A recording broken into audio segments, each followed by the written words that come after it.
Good evening, ladies and gentlemen, and thanks for joining us in tonight's edition of the 8 p.m. Bilingual Newscast. Making news tonight, the World Food Programme and the Ministry of Social Affairs have just signed a memorandum of understanding in favor of vulnerable groups. It is a question of establishing a solid link and establishing a joint annual action plan. Details will be yours in tonight's newscast. Human rights, basic human rights like the right of association, assembly and to vote amongst others are still under attack in some Central African countries. Well, these issues were highlighted during the REDAC press conference held today in Cameroon's economic capital Douala, addressing the state of human rights across Central Africa. This and many more will be yours in tonight's newscast. Good evening once again if you're just joining us. It is the 8 p.m. Bilingual Newscast. Well, Oriane Donkeng opens this news in the French language. Good evening to you, Oriane. Bonsoir, Oni Ladonnette. Mesdames et messieurs, bonsoir et bienvenue au journal Coopération, le programme alimentaire mondial et le ministère des Affaires sociales viennent de signer un mémorandum d'entente en faveur des couches vulnérables. Il est question d'établir un lien solide et un plan annuel conjoint. Olivier Bouzique. Le ministère des Affaires sociales et le Programme alimentaire mondial sont une fois de plus main dans la main pour le bien-être des désœuvrés. À travers ce mémorandum d'entente, l'objectif est de renforcer la protection sociale des populations vulnérables par la construction d'un système intégré.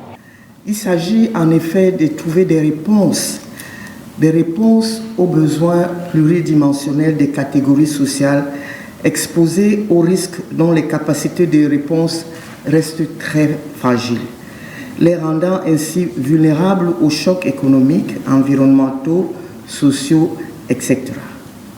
Qu'est-ce qu'on peut faire pour trouver des réponses aux besoins de ces personnes fragiles? C'est de ça qu'il s'agit aujourd'hui. Sur les clauses du mémorandum et suivant le plan de travail annuel, le Programme alimentaire mondial devra fournir une assistance technique aux MINAS. L'accord porte également sur la mise en œuvre d'un plan de travail conjoint. En s'associant à notre département ministériel, le Programme alimentaire mondial, à la suite d'autres partenaires nationaux et internationaux, vient à son tour justifier cette exigence d'intersectorialité de l'action sociale. Aussi, le Programme alimentaire mondial, qui accompagne déjà le MINAS dans le projet de mise en place du RESUC, compte élargir cette collaboration dans d'autres domaines tels que l'ouverture des cantines spéciales dans les centres d'encadrement pour enfants vulnérables, ainsi que la contribution à la création d'un fonds de solidarité nationale. Les bureaux des commissions générales de l'Assemblée nationale ont été adoptés ce mardi. C'est le président de l'Assemblée nationale qui a présidé la séance plénière au cours de laquelle les candidats aux différentes commissions, 9 au total, ont été présentés. C'est ensuite par commission qu'ils se sont regroupés à l'effet d'élire leurs membres, à l'exception de la commission des finances et du budget qui est composé d'un président, d'un vice-président, deux secrétaires généraux, d'un rapporteur. Les autres commissions n'ont pas de rapporteur général. Situation des droits de l'homme en Afrique centrale, il y a des avancées. C'est le président de la Commission africaine des droits de l'homme qui le dit. Le professeur Rémy Ngoy était face à la presse ce 26 mars 2024 à l'invitation du réseau des défenseurs des droits humains en Afrique centrale, en abrégé REDAC. Il est en visite au Cameroun pour 2 événements. Une visite académique pour échanger sur les sujets relatifs aux droits de l'homme en Afrique centrale. Il sera également question de partager perspectives et recommandations sur les défis auxquels sont confrontés les défenseurs des droits humains en Afrique centrale. La pose de la première pierre du Centre de recherche et de documentation sur les droits de l'homme constitue le 2e stop de cette visite qui s'achève le 28 mars prochain. Je vous propose à présent d'écouter le professeur Rémy Ngoy. Il est au micro de Nono Foutu. L'état des lieux de la situation des droits de l'homme en Afrique centrale, c'est d'ailleurs par là que nous commençons nos sessions. Vous savez que nous nous préparons à la 78e session ordinaire de la Commission africaine des droits de l'homme et des peuples qui aura lieu à partir du mi-mai jusqu'au début du mois de juin. Nous nous réunissons souvent pour 3 semaines. Et à cette occasion, l'agenda de la Commission africaine a toujours un premier point inscrit à l'ordre du jour c'est la situation des droits de l'homme sur le continent. Cette situation est faite aussi bien par les États, par la société civile, ainsi que par les institutions nationales des droits de l'homme. Mais parce qu'il s'agit quand même d'une question à laquelle il faut répondre, à laquelle il faut apporter des réponses. Tout ce que je peux dire de manière globale, c'est qu'il y a des avancées en Afrique centrale. Il y a beaucoup de choses qui sont faites, qu'on peut mettre au titre des choses qui avancent en Afrique centrale. Nous avons maintenant, depuis que ces pays sont devenus indépendants, beaucoup de lois sont adoptées dans beaucoup de pays. Beaucoup de traités sont ratifiés. C'est peut-être un problème de mise en œuvre qui pose problème. On a des élections qui ont été organisées ça et là, en Afrique centrale, dans beaucoup de pays, pour ne citer qu'un seul, qui venait de terminer ses élections au mois de décembre, la RDC, où il n'y a pas eu, après les élections, des troubles tels qu'on les connaît dans d'autres pays. Il y a d'autres pays en Afrique centrale qui se préparent également à aller vers les élections. Mais le plus grand problème, ce n'est pas les domaines de satisfaction ou bien le domaine où l'on constate des avancées, mais le Still on human rights, well, basic human rights like the right to vote, the right of assembly or the right of association are still under attack in certain Central African countries. Well, these were issues highlighted in a press conference organized by REDAC today in Cameroon's economic capital, Douala. Well, I propose you this interview by Clement Voulé, Special Rapporteur on the right to freedom of peaceful assembly and of association of association of basic rights like freedom of association. Let's listen in this excerpt. We are still seeing in Central Africa a closing of civic space, meaning that the situation in terms of enjoyment of some fundamental freedom, such as the freedom of association, assembly, and freedom of expression, are still under attack in many countries in the Central African region. I concur with my colleagues saying that there are a lot of improvements when it comes to the normative framework. But today, we are seeing that this normative framework is not compatible with what is happening really in some of these countries. And recently, during the celebration of 75 years of Universal Declaration, there are calls to really ask countries to implement commitment that they really took during the adoption of the Universal Declaration. And another aspect that is important also to highlight is that we are still seeing in this region attacks against human rights defenders and those who are working in ensuring that we live in safe and enable environments. And we have seen that in many countries, human rights defenders are still killed, are still in prison or harassed. And it is important also to say that this situation is also undermining the enjoyment of those freedoms, including also the right to participate in public affairs. As you know, in many instances, when there are some elections, we have seen how election turn violence, than election being the time where citizens are able to choose their own leader. We also notice in many of these countries that election becoming violent, or sometimes some are not able to participate, or some of the results are not what should normally be. Contre le trafic maritime, Douala abrite depuis ce matin un séminaire de formation des officiers de la marine en qualité d'officiers de police judiciaire à compétences spéciales. Face aux lacunes juridiques qui plombent le traitement des incidents en mer, la Marine nationale veut renforcer les compétences de certains de ses officiers dans le secteur judiciaire. Makeda Lidinyochom et Jules Epop pour les détails. Les côtes camerounaises sont fortement menacées par des activités illégales aux conséquences lourdes sur l'économie nationale.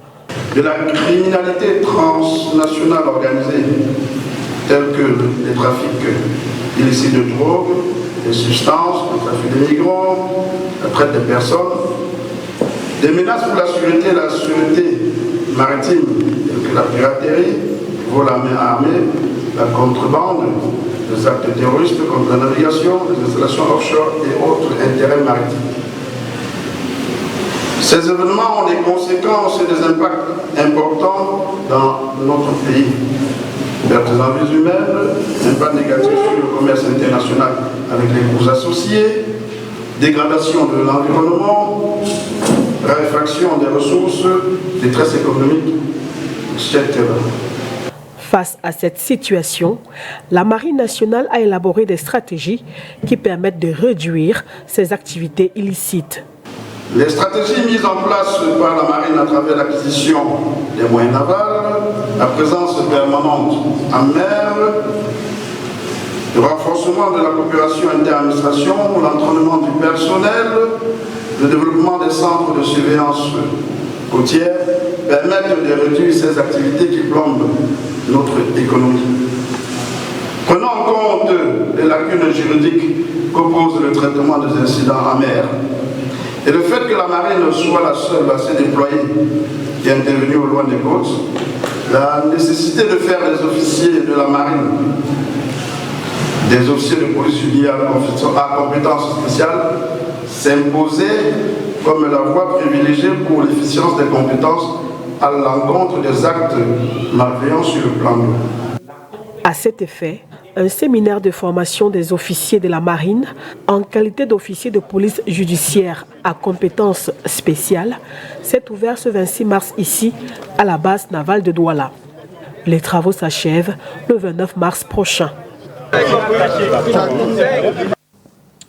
Ameliorating the living conditions of its population is of utmost importance to the Douala One City Council. Well, it's in this regard that they have visited the Lakentini Hospital today, the new Daido District Hospital today, in order to find out what and how they can contribute in enhancing the services of this medical center.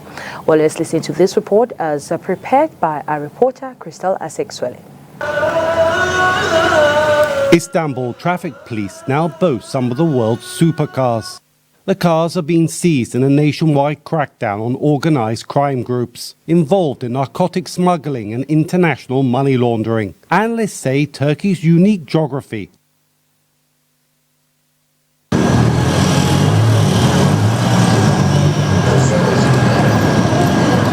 located in the heart of Daido, a very strategic neighborhood in the Douala One municipality, the new Daido District Hospital has received in its premises today, March 26, the visit of the mayor of the Douala One City Council alongside his team, who came all the way to take stock on how activities are run in this premises, plus show some love and bring some warmth to the patients. Notre commune et des autres, bien entendu, c'est d'essayer d'apporter toute notre contribution pour l'amélioration du cadre de vie des populations de notre arrondissement. Mais quoi de mieux encore que de savoir que les populations de Douala Premier et même d'ailleurs sont saines et sont reçues dans un climat médical approprié. Et parce que l'hôpital de district de Daido est au centre de notre arrondissement, mais également reçoit des malades qui viennent des autres arrondissements. Donc la mairie de Douala Premier est venue prendre le pouls de l'hôpital de Daido et de voir ce qu'elle peut faire pour améliorer l'accueil des patients et les soins à prodiguer aux patients. Donc je voudrais en même temps apprécier le professeur, directeur de cet hôpital, n'est-ce pas, pour sa vision prospective qui va très certainement amener cet hôpital à être déjà parmi les meilleurs de Douala. In the course of their visit, the director took his guest on a tour of the hospital premises and later on exchanged with them on how his staff is deployed around the hospital. Also made mention of the different challenges faced in keeping the premises clean and healthy. L'assainissement sur le plan de l'hygiène, la construction des caniveaux en dehors de l'hôpital, des écoles, pour les évacuations des eaux usées, le don d'un tricycle à la mairie pour le transport des déchets, voilà, vous avez noté, et puis peut-être nous donner aussi des brouettes et autres pour pouvoir transporter les déchets du lieu de pré-collecte vers le lieu de collecte. Et nous doter aussi de bacs. Nous avons écrit au maire de la ville pour lui demander des bacs. Some of these difficulties he made mention: managing the hospital wastes, the absence of gutters, to ease water passage and avoid water stagnation, especially as the rainy season is announced. With its strategic location at the center of the Douala 1 municipality, this hospital does not only welcome the population of New Daido, but also those from neighboring quarters. Notre joie d'avoir accueilli ce jour Monsieur le maire de l'arrondissement de Douala 1er à l'hôpital de district de Daido. L'hôpital de district de Daido qui est l'hôpital de première référence de la ville de Douala 1er et qui est le seul hôpital de district de cette ville. Donc nous saluons le passage de Monsieur le maire à qui nous avons montré, je veux dire, qui a palpé du doigt toutes les difficultés qui sont les nôtres à prodiguer des soins de qualité aux patients de la ville de Douala et plus particulièrement de Douala 1er. Monsieur le maire nous a promis son appui pour ce qui est d'un certain nombre d'aménagements par rapport aux infrastructures et pour le bien-être du patient et aussi du soignant. Parce qu'à l'hôpital, nous avons deux entités. Le malade qui vient parce qu'il veut se faire prendre en charge pour sa maladie et le soignant qui l'accueille. Si les deux ne sont pas dans de bonnes conditions de travail, les soins ne peuvent pas être très bien prodigués.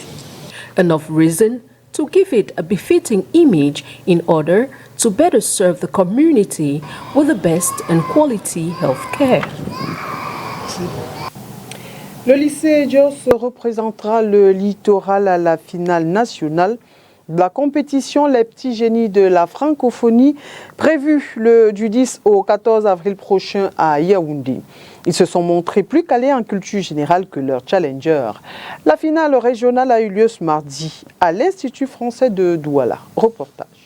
Le vainqueur de cette finale régionale est le lycée Jos de Douala. Ici, aujourd'hui, nous avons participé à la finale régionale de la francophonie qui nous opposait au lycée de Bepanda, au lycée de Makepe, au lycée technique de Douala Koumassi et nous aussi. C'est un très grand plaisir, je n'ai pas les mots. Et je suis tellement ému d'avoir pu faire en sorte de participer malgré le mauvais départ qu'on a pu prendre et aussi la mauvaise fin qu'on a eue. Mais le fait qu'on a pu se rattraper de nos erreurs et aussi se relever pour avoir la première place et pour avoir aussi peut-être l'avoir pour prétendre à gagner aussi la finale nationale. Apprendre en jouant permet de mieux apprendre, pensent les scientifiques. C'est dans cette ambiance ludique et studieuse que le lycée Jos est donc venu à bout des 8 autres établissements de la ville de Douala au championnat Les Petits Génies de la francophonie, compétition bilingue de culture générale opposant les élèves des lycées et collèges des villes du Cameroun. Le lycée Jos ira challenger les champions des autres régions du 10 au 14 avril prochain à Yaoundé. Certainement, nous devons gagner le niveau national, mais il faut déjà que, actuellement, si on reconnaisse nos erreurs, on reconnaît ce qu'on a fauté et on travaille dessus. Nous partons la tête haute et nous savons que nous avons les compétences nécessaires pour décrocher cette coupe. Et nous allons juste miser sur le jeu d'équipe et nos connaissances acquises. Moi, je dis juste que c'est un jeu avant tout. Et le jeu, le plus grand plaisir qu'on a dans un jeu, c'est d'y participer. Et déjà, c'est un honneur pour nous d'avoir participé à ça. Maintenant, tout ce que je peux dire encore comme ajout, c'est de travailler beaucoup plus parce que Actuellement, si on est dans une ère où on cherche le meilleur, et pour être meilleur, il faut vraiment persévérer. Donc la persévérance à tous ces autres joueurs. Personnellement, je participe à la première fois et c'est vraiment une très grande opportunité que mon prof d'anglais m'a donnée. Je suis ravi, plus que ravi de l'avoir saisie et d'avoir su montrer qu'elle n'avait pas tort de me choisir comme membre de l'équipe. Donc c'est une fierté pour moi. Le championnat qui a démarré le 28 février dernier évalue les élèves sur 5 thèmes majeurs que sont sciences et nature, actualité, histoire du monde francophone, art et littérature francophone, sport et loisirs. La finale régionale du littoral a eu lieu ce mardi 26 mars 2024 à l'Institut français de Douala. On parle sport à présent, golf. Un tournoi sera organisé à Yaoundé du 4 au 10 novembre 2024. C'est la 3e édition de l'Open Golf Paul Biya qui va accueillir des séries professionnelles, des séries amateurs, enfants, dames et messieurs, une compétition par équipe, une cérémonie de remise de médailles. Une conférence de presse de présentation du dit événement a récemment eu lieu à Yaoundé. On fait le point avec vous, Inès Pangan et Thierry Honte. Rendez-vous est pris du 4 au 10 novembre 2024 pour la 3e édition de l'Open Golf Paul Biya. Le Golf Club de Yaoundé accueillera pour l'occasion des séries professionnelles, des séries amateurs, enfants, dames et messieurs, une compétition par équipe et une cérémonie de remise de médailles. Les promoteurs veulent avec ce tournoi vulgariser la pratique du golf et attirer de nouveaux licenciés. Aussi, mettre au devant les potentialités culturelles, économiques, politiques, touristiques et même géostratégiques du Cameroun au cours de cet événement. Et par-dessus tout, rendre hommage au chef de l'État du Cameroun, qui est d'ailleurs le président d'honneur du Yaoundé Golf Club. Pour le moment, le président Paul Biya, c'est la figure emblématique du Cameroun. C'est ce patriarche africain qui, certes, est président, mais reste un homme. Quand je dis reste un homme, ça veut dire qu'il peut passer.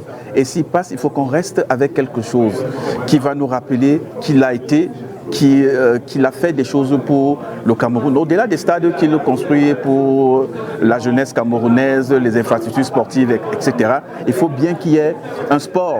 Et ce sport-là, c'est le golf. Une conférence de presse en prélude au dit programme a lieu récemment à Yaoundé. Le magazine panafricain dédié exclusivement au football africain, baptisé Total Football, est également présenté aux professionnels de médias. Well, while this magazine was presented to the media, it was also an opportunity to talk about an award ceremony that will be born in the years ahead. Well, it is titled, or it will be called, Total Football Awards, which will celebrate the finest of footballers on the continent. Well, let's listen to this excerpt for more details. Yes, we are just working for this change, and I mean, before us there was awards with France Football. We have now Ballon d'Or France Football. So we are just working on the fact that in 2 or 3 months we can just have also Total Football Awards. This type of awards we talk just about the footballers in the continent, not above, not abroad, and I think it will be something very essential. But before coming on that, we just have to have our partnership with CAF. CAF is the boss of football in our continent, and we are working on that, on partnership with CAF and CAF partners. So I hope, and I'm sure that we'll do something, because now we are just working with our friends over there in countries like Togo, Burkina Faso, Niger, Guinea, Senegal, Angola, South Africa, Nigeria, and I think we'll do something better. And what I want to say is that with the next production, we have think about an Anglophone desk. So with the next production, we'll have maybe 2 or 3 documents in English in the same magazine. You know, now Andrew Onana is not only engineer of Cameroon talking about football. Andrew Onana now is an engineer of African football. Is African football image. So for the first, we are supposed to talk about African football. So we just have also to bring in the person who brings the African football image up. I know there are others like Mane, like Salah, but I think that Andrew Onana now is the best. It is on that note that we put an end to tonight's edition of the 8 p.m. Bilingual Newscast. Do have a wonderful night in the company of our programs. See you tomorrow, Oriane Duncan.